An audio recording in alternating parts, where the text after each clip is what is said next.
और विधानसभा सदस्य जनाब मोहतरम अबू आसिम आजमी साहब के माइक पर इस संकल्प के साथ तशरीफ लाएं। सच के शहदाई हैं, झूठों को मसल डालेंगे, गर्दिशे दहर भी उलझे तो कुचल डालेंगे। हमने जिस दौर को चाहा है बदल डाला है और जिस दौर को चाहेंगे बदल डालेंगे।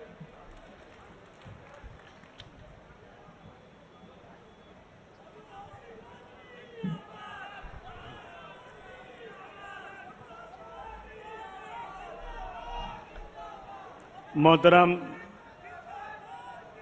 राष्ट्रीय अध्यक्ष अखिलेश यादव साहब, मोहतरम राम गोपाल यादव साहब,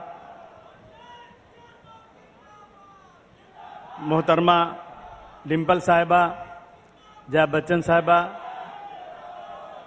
पांडे साहब, स्टेज पर बैठे हुए तमाम समाजवादी पार्टी के नेतागण, यहाँ पूरे देश से आए हुए तमाम समाजवादी पार्टी के नौजवान साथियों, भाइयों और बहनों,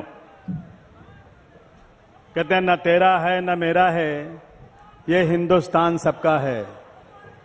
न तेरा है न मेरा है, ये हिंदुस्तान सबका है। नहीं समझी गई तो बात नुकसान सबका है।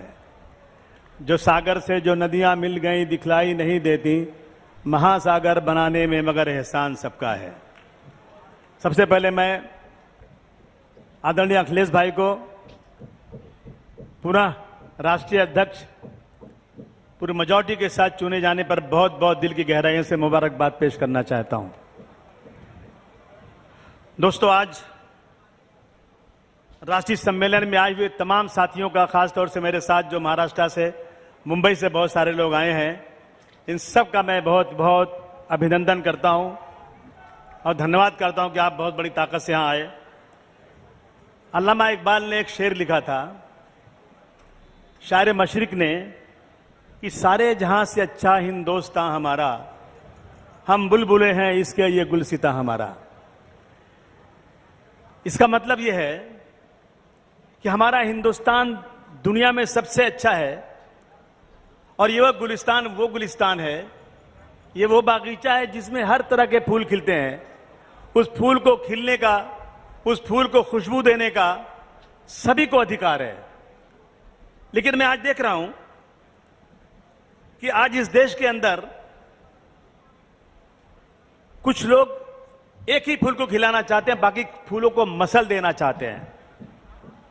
अब उस बुलबुल की जगह पर उल्लू आ गया है। जहां बुलबुल नहीं होगा उल्लू होगा। तो कहा शायर ने कि बर्बाद गुलिस्तान करने को बस एक ही उल्लू काफी है, और हर शाख पे उल्लू बैठा है, अंजामे गुलिस्तान क्या होगा। मैं अध्यक्ष जी एक बहुत ही मजलूम कम्युनिटी का हूं और आज बहुत ही सताया हुआ हूं, अनटचेबल हो गया हूं। मेरे बारे में कोई बात करेगा तो मेजॉरिटी को उठ ही चला जाएगा। क्या गलती किया हमने, हम समझ नहीं पा रहे हैं कि ऐसा क्यों हो रहा हमारे साथ। हम ही थे हम ही वो लोग थे जिन्होंने इस देश के अंदर, जब सुभाष चंद्र बोस जी बर्मा में उन्होंने अपनी फौज बनाई थी, तो सबसे पहला चंदा देने वाला मुसलमान था, जिसने 1,25,00,000 रुपया उस जमाने में दिया था कि अंग्रेजों को भगाने के लिए आपकी फौज को मेरी तरफ से ये डोनेशन है। हम ही थे वो। कौन सी गलती किया हमने, रोजाना हमारे ऊपर इस तरह की वार किया जा रहा है। अरे हम ही थे वो। जब चाइना से जंग हो रही थी, मुझे याद है कि मैं आजमगढ़ में छोटा सा था। आजमगढ़ में पुल के पास एक साधु बाबा की मंदिर थी और साधु बाबा बेचारे उस पर चलते थे, साइकिल पर चलते थे, उनका एक पैर लूला था और हम लोग उनके साथ उनकी साइकिल के पीछे गलियों में भागते थे कि चंदा दो, भारतवर्ष की चाइना से लड़ाई हो रही है। मैं छोटा सा था, याद है मुझे।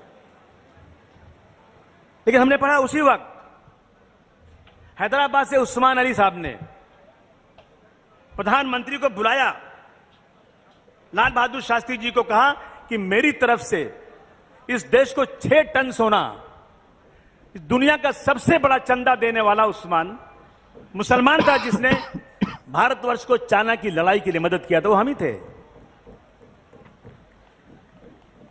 गांधी जी ने जब स्वदेशी आंदोलन का ऐलान किया तो वो जो आज अपने आप को ये लोग इस देश का बहुत बड़ा समर्थक समझते हैं,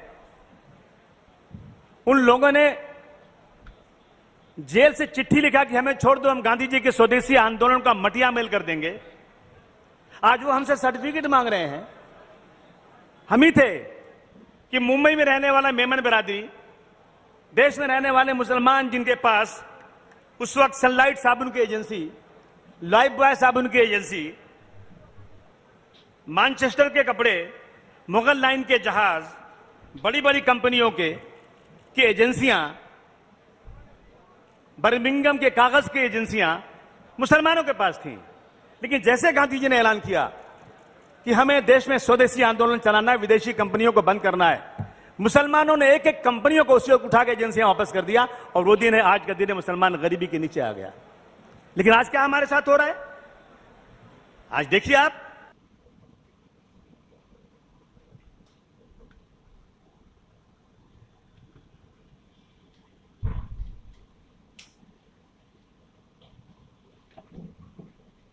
ये सिर्फ और सिर्फ सत्ता को अपनाने के लिए मजहब का इस्तेमाल कर रहे हैं। ये देश को बर्बाद कर देंगे ये लोग। देश का जीडीपी नीचे हो गया। कुछ लोग, अभी मैं कल पढ़ रहा था अखबार में, चपरासी की नौकरी थी, चपरासी की, बीए पढ़ा लिखा आदमी, एमए पढ़ा लिखा आदमी, पीएचडी किया हुआ, हाईली क्वालिफाइड, लाइन में खड़ा है। क्यों? कि नौकरी नहीं मिल रही है, मैं चपरासी की नौकरी करना चाहता हूं। 70 सालों में सबसे ज्यादा अगर इस देश के अंदर नौकरी छीनी गई है तो इस सरकार में छीनी गई है दोस्तों। इसलिए आज हम लोग जो सत्ता में बैठे हुए हैं लोग, आज ये गांधी जी के कातिल की मंदिर बनाने की बात कर रहे हैं और हम लोग आराम से बैठे हुए हैं। गांधी जी ने कहा था हिंदी और उर्दू दो बहनें हैं। सर सैयद अहमद खान साहब ने कहा था कि ये इस देश में हिंदू और मुसलमान दो आंखें हैं, अगर एक आंख भी खराब हो गई तो ये देश बदसूरत हो जाएगा। लेकिन आज सत्ता में बैठे हुए लोग मुसलमानों के साथ जो अत्याचार कर रहे हैं, मैं समझता हूं शायद हिस्ट्री में ऐसा कभी हुआ नहीं होगा।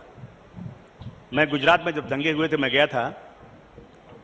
नेताजी, उस वक्त अमर सिंह जी थे, देवगौड़ा साहब थे। हम लोग जब गए थे गुजरात में तो उस वक्त नेताजी को जाने नहीं दे रहे थे गुजरात में, अहमदाबाद शहर के अंदर। तो नेताजी ने कहा कमिश्नर से, मैं 3 बात बोलता हूं तुमको, या तो मुझे गोली मार दो, या तो मुझे जाने दो, या तो मुझे जेल भेज दो, और 15 मिनट देता हूं। 15 मिनट में अगर तुमने नई बात सुना ना तो मैं यहां से उठूंगा, चला जाऊंगा, मुझे किसी सिक्योरिटी की जरूरत नहीं। जब 15 मिनट हो गया, कमिश्नर ने कुछ नहीं कहा तो बिना सिक्योरिटी के हम लोग निकल गए। तो भाग के कमिश्नर आया। हमने गुजरात के हालात देखे हैं। बिल्किस बानो जो गांव में रहती थी, उसका बलात्कार किया गया, उसके तमाम घर वालों को मार दिया गया, एक भी घर वाला जिंदा नहीं था। वो औरत बे कपड़े के नंगी भागती रही और एक औरत मिली, उसको एक लहंगा दिया पहनने के लिए। उसने जाके शिकायत किया, कंप्लेन किया, लेकिन गुजरात की कोर्ट ने कहा कि गुजरात में इंसाफ नहीं मिलेगा, इसको महाराष्ट्र भेज दो। महाराष्ट्र में मुकदमा चला। उस केस को चलने के बाद सजाएं हुई, उम्र कैद हुई, लेकिन गुजरात सरकार ने उन सबको बाइज्जत बरी कर दिया। बरी करने के बाद कहते हैं कि ब्राह्मण लोग हैं, ये बहुत ही, इनका जो है जेल के अंदर इनका रिकॉर्ड बहुत अच्छा, बहुत अच्छे लोग हैं। अब आप सोचिए, जहां एक तरफ देश में आज जो है रेप के ऊपर, मर्डर के ऊपर नए नए कानून बनाने की बात हो रही है, लेकिन अगर गुजरात में कोई आदमी मर्डर में और रेप में पकड़ा जाएगा, उसे जेल की सलाखों से बाहर छोड़ दिया जाएगा। ये हो रहा है देश के अंदर। तो इसलिए मैं कहना चाहता हूं दोस्तों, सबसे बड़ी बात यह है कि डॉक्टर भीमराव अंबेडकर साहब के कानून की धज्जियां उड़ाई जा रही हैं। हमारा रिजर्वेशन नहीं है। मैं पूछना चाहता हूं कि एयर इंडिया बिक गई। एयर इंडिया में मुसलमान 1% काम करता है, 99% मेरे मुल्क के दूसरे भाई काम करते हैं। और अब याद रखिए कि अब जो नई नौकरियां आएंगी ना, वो रिजर्वेशन से नहीं आएंगी, और जिनका रिजर्वेशन है उनको कॉन्ट्रैक्ट पे काम मिलेगा। 8 घंटे की जगह 12 घंटे काम करने पड़ेगा, तनख्वाह कम हो जाएगी। और पता नहीं क्यों लोग सोए हुए हैं देश के लोग। डायरेक्ट आरक्षण खत्म नहीं हो रहा है, लेकिन बैकडोर से आरक्षण खत्म हो रहा है। रेलवे बिक गया। अभी रेलवे की मैं बात कर रहा था यहां किसी से, स्टेशनों पे बीए पढ़े हुए लोग, रेलवे के ऑफिसेज में बीए पढ़े हुए लोग, टाइपिस्ट अच्छे, ये सब जो है ना, इन लोगों को 8,000 रुपए की नौकरी में काम किया जा रहा है। 8,000 रुपए की, सिर्फ 8,000 रुपए। लोग चुपचाप बैठे हुए हैं। हिंदुस्तान एंटीबायोटिक्स बिक गया, प्रोजेक्ट एंड डेवलपमेंट इंडिया बिक गया, इंजीनियरिंग प्रोजेक्ट इंडिया बिक गया, पवन हंस बिक गया, VRR कंपनी बिक गई, सेंट्रल इलेक्ट्रॉनिक्स लिमिटेड बिक गया, सीमेंट कारपोरेशन बिक गया, Indian medical and pharmaceutical company बिक गई, एलम स्टील बिक गई। इस तरह से सैकड़ों और हजारों कंपनियां बेची जा रही हैं और देश का बिल्कुल देश में नौकरियां खत्म हो रही हैं और हम लोग चुपचाप बैठे हैं। आइए आज हम संकल्प करें। मैं 95 से समाजवादी पार्टी में काम करता हूं और मुझे मालूम है कि मैं कभी सत्ता में महाराष्ट्र में नहीं आऊंगा, लेकिन समाजवादी पार्टी के कार्यकर्ता और मेरा ये संकल्प है तुम्हारे सामने, मैं कभी जिंदगी में सत्ता में नहीं आऊं, क्या हुआ, लेकिन मैं इस समाजवादी पार्टी के झंडे को आसमान की ऊंचाई पर लेकर जाना चाहता हूं। मुझे सत्ता की लालच नहीं है। मेरे साथ जुल्म हो, ज्यादती हो, लेकिन मैं समाजवादी पार्टी जब तक जिंदा रहूंगा, मर्द की बात है कि एक ही पार्टी में रहूंगा या राजनीति नहीं करूंगा। मैं कहना चाहता हूं, बहुत सारे लोगों ने वादे किए यहां पर, बहुत सारी बड़ी बातें की, लेकिन हाथ जोड़ के कहना चाहता हूं दोस्तों, धोखा देने वाले आदमी से दूर रहो। बहुत बड़ी बड़ी बातें करेंगे, टिकट नहीं मिला ना तो मुर्दाबाद, टिकट मिल गया तो जिंदाबाद। अगर ये हमने बंद कर दिया और हम लोग अपने लिए नहीं बल्कि अपने देश के लिए, अपने देश के संविधान के लिए अगर हम एक साथ खड़े हो जाएंगे तो मैं दावे के साथ कह सकता हूं, मैं किसी की चमचागिरी नहीं, किसी को मस्का लगाने के लिए नहीं, मैं पूरे देश की तमाम पार्टियों को देखने के बाद कहता हूं कि अगर इस देश में कोई सेकुलर पार्टी है तो सिर्फ और सिर्फ समाजवादी पार्टी है और अखिलेश यादव सेकुलर है। ये पक्की बात है, लेकिन हमें ऐलान जंग करना पड़ेगा। हम लोग 2022 में जीत के करीब पहुंच गए थे। मैं हमेशा ये कहता हूं कि हम लोग कबड्डी खेलते हैं ना, कबड्डी कबड्डी कबड्डी बोलते हुए जाते हैं, जब पाला पकड़ने का टाइम रहता है, 1 इंच बाकी रहता है तो कोई सांस टूट जाती है, कोई खींच लेता है, तो बड़ा अफसोस है यार, क्या करें यार। हमने लिया 3 लाख वोट और एक आदमी ने 300 वोट लेके मुझे हरा दिया 300 वोट से, और हमारा ही आदमी है। अखिलेश भाई, आस्तीन के सांपों से परहेज करना पड़ेगा अपने को। जो लोग मस्का लगाते हैं, चमचागिरी करते हैं, उनको दूर रखना पड़ेगा अपने को, और अपने को ऐसे वर्कर बनाने पड़ेंगे जो बिल्कुल कमिटेड हो।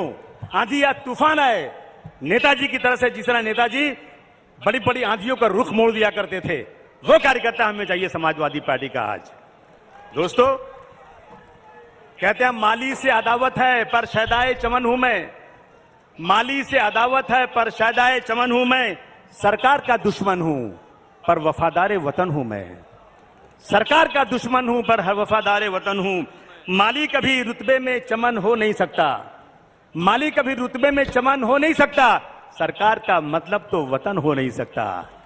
माली को बदलेंगे तो चमन फिर भी रहेगा, सरकार को बदलेंगे तो वतन फिर भी रहेगा। मैं देखता था ना, अब एक फिल्म थी शोले, तो शोले में मां कहती थी, बच्चा सो जा नहीं तो गब्बर सिंह आ जाएगा, बच्चा तू सो जा नहीं तो गब्बर सिंह आ जाएगा। और आज कहते हैं अगर ज्यादा बोला ना तो ईडी और इनकम टैक्स आ जाएगी। ये हो गया। अरे शर्म नहीं आती, रोज ईडी, रोज इनकम टैक्स, रोज ईडी, जिसको चाहो उठा के जेल भेज देते हो। और ये संकल्प लो, आज इस राष्ट्रीय सम्मेलन में संकल्प लो कि अखिलेश यादव जी, अब आपके आदेशों पर हम एक एक गांव में जाएंगे, एक एक गांव में एक एक लोगों के पास जाएंगे, और जो आरएसएस के लोग हिंदू और मुसलमानों को अलग करने की गलत तरीके से लोगों के दिलों में एक बात डाल रहे हैं, हम बता देंगे कि ये गलत है। ये लोग जो है ना जबरदस्ती हिंदू और मुसलमानों को अलग कर रहे हैं। एक आदमी, खत्म करता हूं, एक आदमी एक बकरी लेके जा रहा था, बकरी का बच्चा गोद में, तो कुछ लोगों ने बोला इसको हम देखो इसको कैसे फंसाते हैं। एक आदमी कोने पे खड़ा हो गया, बोले अरे यार कहां कुत्ते का बच्चा ले जा रहा है। अबे उसने बोला ये बकरी का बच्चा कुत्ते का नहीं है। फिर दूसरा उसका साथी थोड़ा दूर खड़ा था, अरे बोले कहां ये बकरी का कुत्ते का बच्चा ले जा रहा है। अबे उसने कहा क्या बात कर रहा है, सब यही बोलते हैं, तो बकरी का बच्चा है। फिर आगे गया, फिर तीसरे ने बोला, फिर चौथे ने बोला, उसने उठा के फेंक दिया, बोले लगता है कि सही है बात, ये लगता है ये मुझे बकरी लगती, कुत्ता ही लगता है ये। तो ये आजकल बीजेपी के लोग एक एक इलाके में जाकर गलत तरीके से प्रोपगंडा कर रहे हैं। अभी मैं एक वीडियो देख रहा था, एक गया आरएसएस का आदमी एक गांव में बैठा, एक झंडा लगाया और लोगों को बुलाकर बात करना शुरू किया। जैसे उसे सांप्रदायिकता की बात किया ना, फिरका परस्ती की बात किया, गांव वाले उठ के खड़े हो गए, बोले जाओ तुम यहां से, हमें जरूरत नहीं तुम्हारी, हम अपने गांव के अंदर भाईचारगी का पैगाम देना चाहते हो। भगा दिया उसको वहां से। ये माहौल पैदा करना पड़ेगा। कहते हैं हवेली झोपड़ी सबका मुकद्दर फूट जाएगा अगर ये साथ हिंदू और मुस्लिमों का छूट जाएगा। हवेली और झोपड़ी सबका मुकद्दर फूट जाएगा अगर ये साथ हम हिंदू और मुस्लिमों का छूट जाएगा। दुआ कीजिए कि हमें प्यार के रिश्ते रहे कायम। बाबा जी अगर ये स्टेट टूट जाएंगे तो भारत टूट जाएगा। हमें भारत को बचाना है। गरीबी बढ़ती जा रही है, बेकारी बढ़ती जा रही है, आज काम धंधा किसी के पास नहीं है। अखिलेश यादव जी ने 12 से 17 तक, मैं गारंटी से कहता हूं, अगर मुझसे कोई बहस करता है, मैं किसी को खुश करने के लिए नहीं, मेरे पास इतने एग्जाम्पल हैं कि जो समाजवादी पार्टी की सरकार ने 12 से 17 तक किया ना, किसी ने नहीं किया, किसी ने नहीं किया। लाइए फिर से एक बार समाजवादी पार्टी की सरकार बनाइए और ये सोचिए कि आपको टिकट मिले या न मिले, लेकिन आपको इस देश की एकता के लिए, इस देश की अखंडता के लिए एक साथ जमा होना है और समाजवादी पार्टी को फिर से एक बार उत्तर प्रदेश में नहीं बल्कि पूरे देश में लाना है। पूरा देश खाली है, कहीं कोई नजर नहीं आ रहा है। अगर अखिलेश भाई निकल जाए पूरे देश में एक बार, जो इनका रथ है लेके निकल जाएं, मैं समझता हूं सड़कों पर लोगों को खड़े रहने की जगह नहीं मिलेगी। और इंशाअल्लाह ये इस अधिवेशन के बाद अगर ये संकल्प हमारा है कि हम समाजवादी पार्टी को राष्ट्रीय पार्टी बनाएंगे, तो मुझे लगता है कि हम जो है एक एक प्रदेश में एक एक ऑब्जर्वर नियुक्त करें और समाजवादी पार्टी का काम शुरू करें। लोहा गर्म में हथौड़ा मारने की जरूरत है। बहुत बधाई आपको, बहुत शुक्रिया आपका, धन्यवाद। जय हिंद, जय समाजवाद।